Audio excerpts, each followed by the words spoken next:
My wife and I had our first child in November of 2023, and we waited until she was born to start looking at childcare facilities to put her in. We both worked full-time at that point, and we were planning on going back to work. First thing that we were overwhelmed with was the wait list. We were looking at a year at the minimum, and that was on the quick end. We're on a wait list still to this day, and her name hasn't come up. The very next thing that we were met with was the down payments, the processing fees.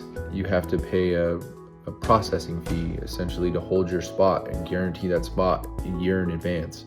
And then the first month down payment, which is refundable if you choose not to go, but you still have to pay it. It was like $1,500 roughly. So we're looking at almost $2,000 just after having a baby to hold the spot for, at that point, that would have when our daughter was 2. Not only are we worried about what are we going to do while we're trying to get our child into this facility, but now how are we going to pay for this when the time comes?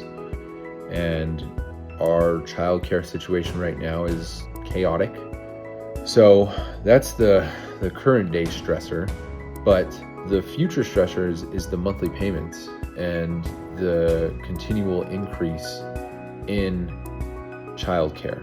And so not only is it a monthly payment, but if my wife and I and many parents and families are having to have these tough conversations, is not only is it if we have one kid, but if we have two. If we have 2 kids, now we're looking at close to $3,000 in childcare. And at what point is it better for my wife or I to pull out of the workforce?